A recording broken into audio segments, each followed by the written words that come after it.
욥기 42장 1절에서 6절입니다. 제가 먼저 읽겠습니다.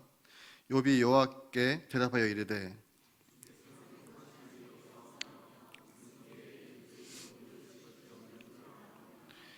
무지한 말로 이치를 가리는 자가 누구니이까? 나는 깨닫지도 못한 일을 말하였고 스스로 알 수도 없고 헤아리기도 어려운 일을 말하였나이다.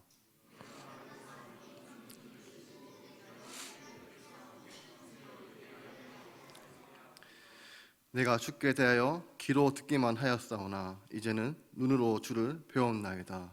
그러므로 내가 스스로 거두어 드리고 태클과 제 가운데 회개하나이다. 아멘. 오래전에 어느 부유한 남성이 마차를 타고 어느 밤길을 달리고 있었습니다. 그 부유한 남성은 밤에 차가운 바람을 피하기 위해서 마차 안에 있었고 그 안에 환하게 등불을 켜놓고 있었습니다. 제 아무리 어두운 밤길을 달리고 있었지만 그의 부유한 남성에게는 따뜻한 공기가 있었고 밝은 빛이 있었습니다. 반면 그 마차를 끌기 위해 차가운 밤 기운을 온몸으로 맞으면서 어두운 속에서 열심히 말을 모는 마부가 있었습니다. 가난한 마부에게는 어두운 밤길을 비춰주는 등불도 없었고 차가운 밤 기운을 막아줄 따뜻한 마차도 없었습니다. 같은 방향을 향해 달려가는 이 두 사람에게는 큰 차이가 있었습니다. 한 사람은 마차 안에서 따뜻한 공기와 밝은 등불을 누리고 있었지만 다른 한 사람은 차가운 밤 공기를 맞으며 어둠 속에서 말을 몰기 위해 안간 힘을 써야 했습니다. 그런데 여러분, 바로 그 시간 마차 안에서 이 따뜻한 공기와 밝은 등불을 누리던 부유한 남성은 결코 볼 수 없었던 한 가지, 그러나 어둠 속에서 차가운 밤 공기와 싸우고 말을 몰고 있던 가난한 마부에게는 너무나도 분명하게 그의 눈에 들어왔던 한 가지가 있었습니다. 바로 밤하늘에 빛나는 찬란한 별들의 행진이었습니다. 마차 안에서 인간이 켜놓은 등불을 누리던 부자는 결코 밤하늘의 영광스러운 별빛을 바라볼 수 없었습니다.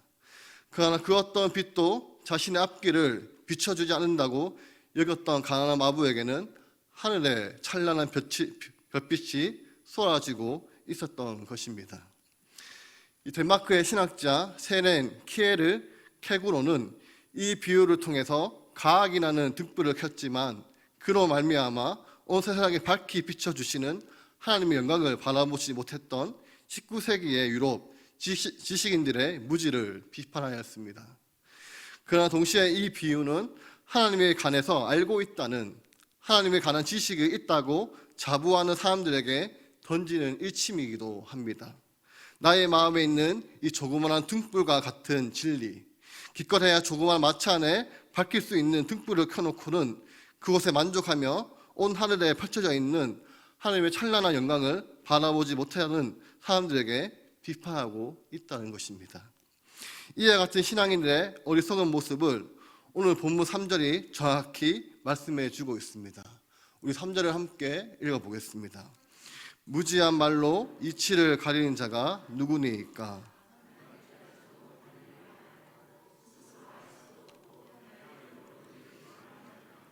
아멘. 욥기 전체는 사람들의 말잔치처럼 보입니다. 욥기에서 사건을 묘사하는 대목은 그저 1장과 2장, 또 마지막에 42장이 조금 등장할 뿐입니다.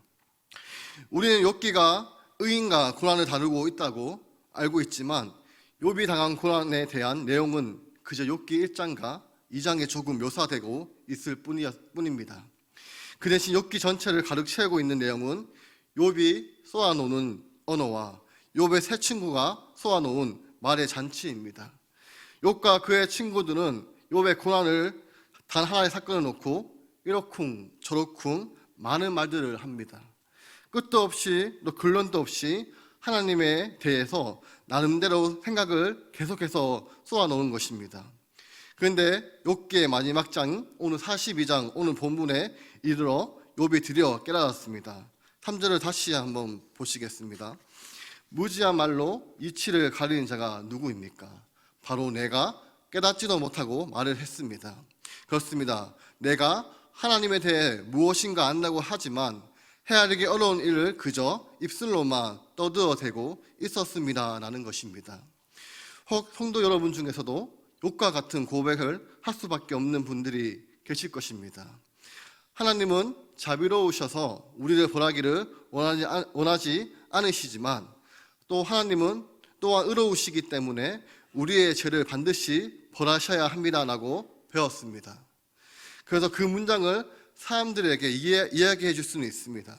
그러나 하나님의 사랑과 하나님의 공의가 얼마나 넓고 얼마나 깊은지 그 문장의 참된 의미를 충분히 체득하지 못하고 있는 나 자신의 모습을 바라보게 되지는 않으십니까?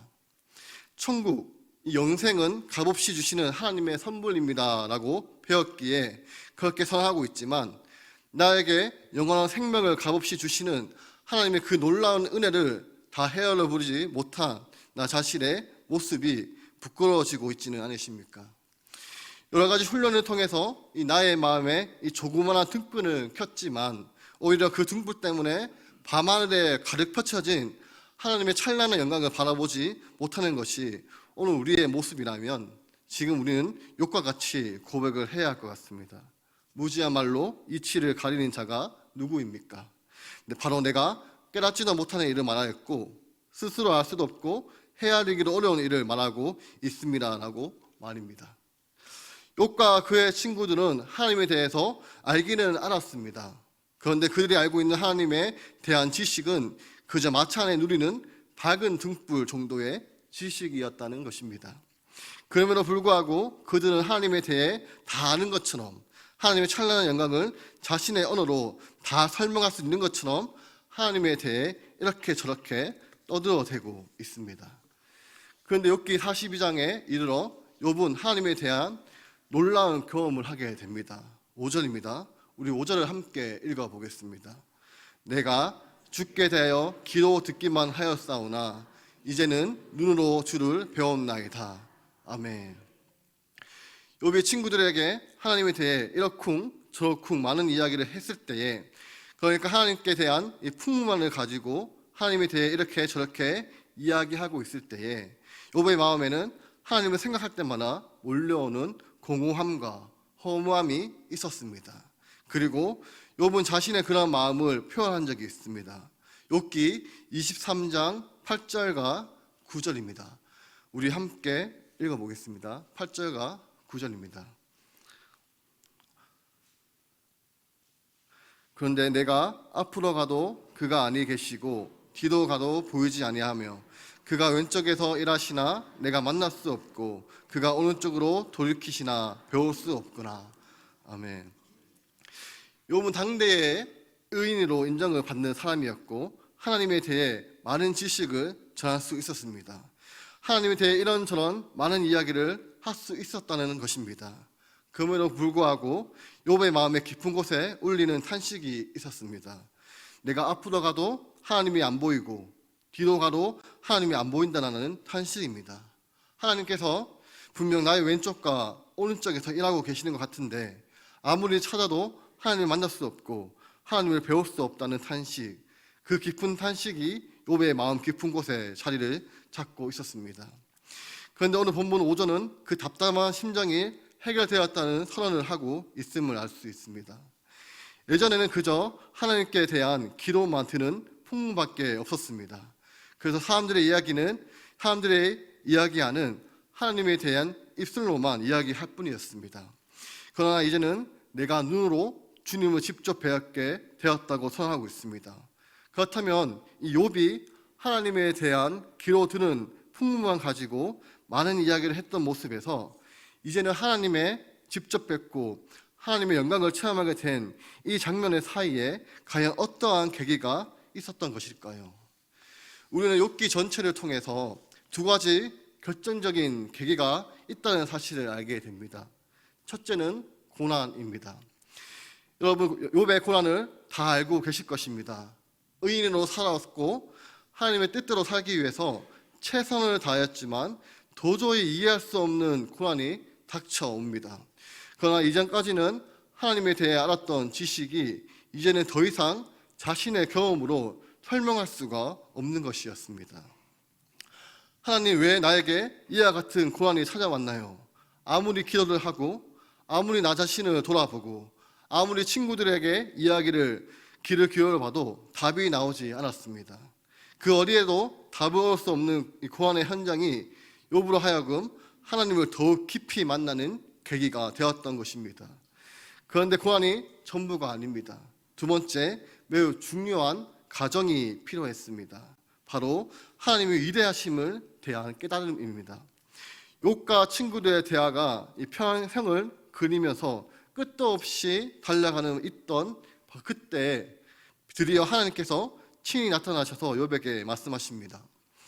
그런데 욥에게 하신 하나님의 말씀은 욥이 당한 고난의 사건이나 욥이 고난을 당하게 된 구체적인 이유에 대한 내용이 아니었습니다. 그 대신 하나님께서 창조하신 세계가 얼마나 위대한 것인지를 선언하셨습니다. 바다를 창조하셨고 바다를 창조하신 하나님, 땅을 창조하시는 하나님, 그 안에 일어나는 수많은 자연현상을 주도하시는 하나님, 나아가 수많은 생명들을 주관하시는 하나님의 위대하심을 선언하시는 것이었습니다. 욥에게 이 두 가지 중요한 경험이 있었는데, 첫째는 이 고난의 현장이었고, 둘째는 하나님의 위대하심을 바라보는 것이었습니다.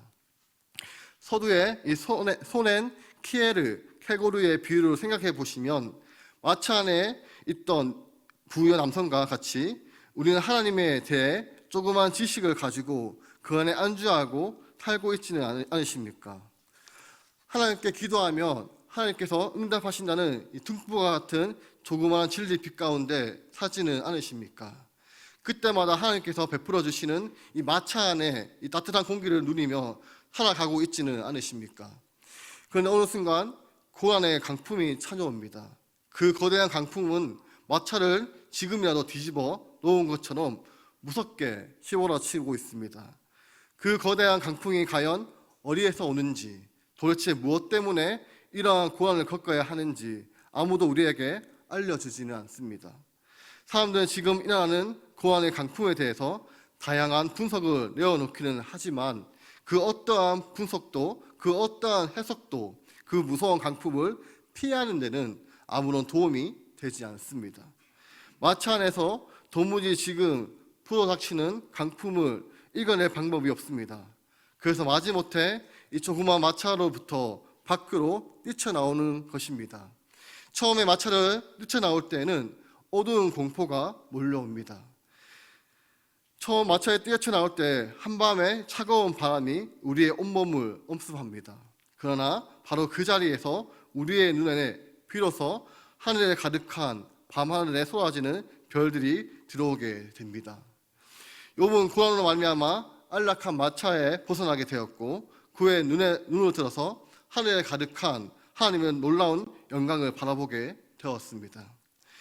그러고 보면 하나님께서 우리에게 훈련시키는 방법은 글로 읽고 또 암기하고 입술로 고백하는 것이 다가 아님을 알 수가 있습니다. 하나님께서 참으로 우리를 훈련시키는 방식은 고난이었고 아픔이었고 인생의 강풍이었습니다.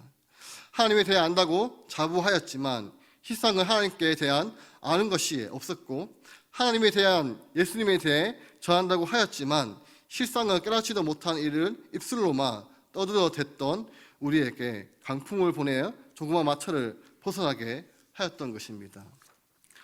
비록 칠흑 같은 어두운 속에서 길을 찾기 위해 싸워하며 차가운 밤에 기운을 온몸으로 파내야 하지만 조그만 마차에 벗어나 바로 그 자리에서 온 땅을 뒤엎는 하나님의 찬란한 영광을 바라보라고 우리에게 명령하셨던 것입니다.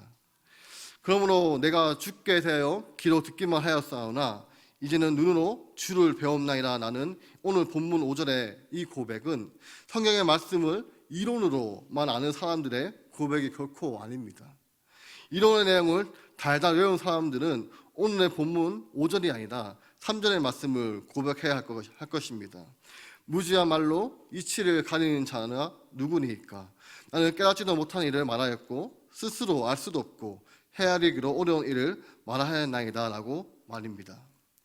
그러나 가정의 문제, 자녀의 문제, 건강의 문제, 재정의 문제, 그리고 주변의 사람들과의 문제로 눈물을 흘리고 괴로워하며 눈물로 밤을 지새웠던 분들, 그래서 그동안 안주하였던 이 조그만 마차를 박차고 나아갈 수밖에 없었던 사람들, 더 이상 나를 막아주는 조그만 마차라는 보호망이 사라져버렸을 때 비로소 등장하는 하늘에 쏟아지는 별들을 바라보았던 바로 여러분이야말로 내가 죽게 되어 귀로 듣기는 하였사오니 이제는 눈으로 주를 배웁니다 라고 고백할 수 있는 것입니다.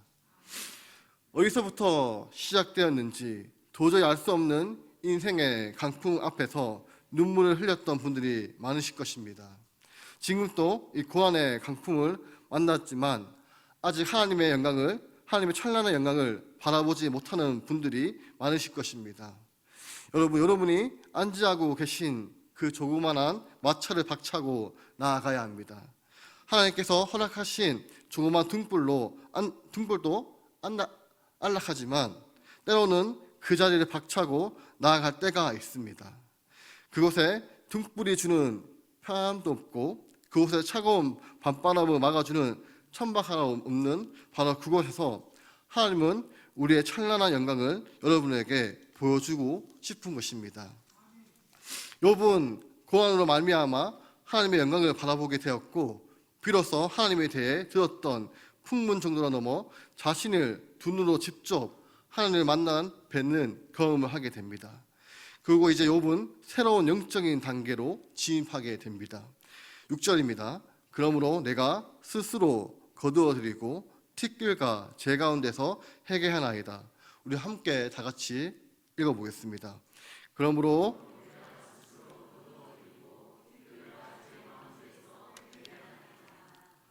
아멘. 여기에 등장하는 거두어드리고라는 말은 풀어졌다, 녹았다라는 의미입니다. 특별히 욥의 마음에 있던 갈등과 문제가 해결되었다는 의미입니다. 아울러 6절의 마지막에 등장하는 이 회개라는 단어는 우리가 일반적으로 이해하는 1차원적인 의미의 회개가 아닙니다. 실제로 욥은 자신의 구체적인 행동이나 말에 대해 회개한다는 내용이 전혀 없습니다. 오히려 오늘 본문에 등장하는 회개는 하나님에 대해 지금까지 생각하지 못했던 깨달음, 도저히 그 무엇과도 비교할 수 없는 하나님에 대한 깊은 체험, 즉 영적으로 크게 성숙해졌다는 뜻입니다. 그러므로 6절의 의미는 하나님을 깊이 체험한 욥이 자신의 마음에 있던 문제가 해결되었고 하나님께 대한 자신의 믿음이 놀랍게도 성숙하였다는 고백을 하는 것입니다. 그런데 오늘 본문 6절의 의미를 이해하는 데 핵심이 되는 단어는 따로 있습니다. 바로 티끌과 재라는 구절입니다. 욥은 이렇게 고백합니다. 티끌과 재 가운데서 회개하나이다. 이 티끌과 재라는 구절은 욥기를 제외하며 구약 성경에 딱 한 번 등장하는데 바로 창세기입니다. 아브라함이 하나님께 소돔성을 위해 간절히 기도하였습니다. 하나님, 소돔성에 의인 50명만 있어도, 아니 45명만 있어도, 아니 40명만, 아니 30명만, 아니 20명만, 하나님 소돔성에 의인이 최소한 10명만 있어도 그 성을 멸하지 말아주세요라고 아브라함이 소돔성 위에 간절히 기도하는 장면이 나옵니다. 바로 그때 아브라함이 자기 자신을 묘사하면서 이 티끌과 재라는 단어를 사용합니다. 창세기 우리 18장 27절입니다. 아브라함이 대답하여 이르되 나는 티끌이나 재와 같아오나 감히 주께 아뢰나이다. 아멘. 아브라함은 소돔성을 위해 간절히 기도하면서 아브라함 자기 자신을 이 티끌과 재 같다고 말하고 있습니다. 그 의미는 분명합니다. 온 인류를 역사하는 주관하시는 하나님 앞에서 자기 자신을 바라보면서 한없이 나약하고 보잘것없는 존재라는 의미입니다. 오늘 본문에서 욥 역시 동일한 의미로 이 티끌과 재라는 개념을 사용하였습니다. 하나님의 놀라운 영광을 바라보았던 욥은 자기 자신이 초라하기 짝이 없는 이 티끌과 같이 보였고 죄로 보였던 것입니다. 그러나 아브라함이 하나님 앞에서 이 티끌과 죄라는 용어를 사용할 때 표면상으로 보이지 않는 두 번째 의미도 담겨져 있습니다. 하나님 앞에서 아브라함 자신은 연약하고 보잘것없는 인생, 그래서 티끌이요 죄라고 고백할 수밖에 없었습니다. 그런데 놀랍게도 하나님은 이 티끌과 같은 또 죄와 같은 자기 자신을 하나님의 대화의 파트너를 삼아 주십니다. 하나님은 이 티끌과 죄와 같은 아브라함을 소음성을 멸망시킬 것인가 용서할 것인가 라는 문제를 놓고 함께 의견을 나누는 협상의 대상자 또는 대화의 파트너, 더 나아가서 하나님의 동역자로 삼아 주신다는 사실입니다. 그러므로 아브라함이 사용했던 이 티끌과 죄라는 용어에는 영광스러운 하나님 앞에 수치스럽고 나약한 인간의 연약함이 표현되어 있는 동시에 그러한 인간을 하나님의 파트너요, 하나님의 동역자요, 하나님의 일꾼으로 삼아주시는 하나님의 위대한 은혜가 포함되어 있는 것입니다. 욥은 이유를 알 수 없는 커다란 고난 앞에서 자신이 만족하고 안주하였던 마차 안에서 작은 등불로부터 뛰쳐나올 수밖에 없었습니다. 그 자리에는 어두운 밤길을 헤매는 방황의 장소였고 칠흑 같은 어둠 속에서 삿갓을 에이는 온갖 추위를 온몸으로 받아들이려 하는 고통의 장소였습니다. 그러나 그 자리에 하늘에 가득한 하나님의 영광을 바라보는 장소였습니다. 비로소 욥은 하나님에 대한 풍문을 듣는 정도가 아니라 자신의 삶으로 하나님을 경험하는 영적인 성숙을 경험하게 됩니다. 나아가 바로 그때부터 하나님은 이 티끌과 죄와 같은 욥을 하나님의 이 구원의 역사를 위해 하나님의 파트너요, 하나님의 동역자요, 하나님의 일꾼으로 인정하여 주시는 것입니다. 하나님에 대한 풍문을 듣고 마치 다 알듯이 유창하게 이야기하였지만 깨닫지도 못한 바를 말하는 것이었습니다. 스스로 알 수 없는 일을 말하는 미련함과 같았습니다. 그러나 이유를 알 수 없는 이 고난의 터널을 지나면서 그동안 만족하며 안주하고 있던 마차 안에 작은 등불을 가감하게 벗어버리고 그 경험을 통해서 우리는 욥과 또 하나님의 위대한 영광을 받아보면서 하나님에 대하여 또 예수 그리스도에 대하여 복음에 대하여 그저 풍문으로 들은 정도가 아니라 여러분이 직접 경험하고 깨닫는 바를 마음으로 진실되게 선포하는 참된 전도자가 될 수 있을 것입니다. 그럴 때 우리는 하나님은 여러분을 하나님의 파트너, 하나님의 동역자, 하나님의 일꾼으로 삼아 주실 것입니다. 기도하겠습니다. 하나님 아버지, 작은 등불로 하나님을 다 안다고 했던 우리의 작은 생각으로 주님을 안다고 했던 우리의 교만을 용서하여 주옵소서. 우리의 삶의 고난의 강품이 우리를 흔들어도 우리에게 오시는 하나님을 말미암아 우리를 만나게 해 주시옵소서.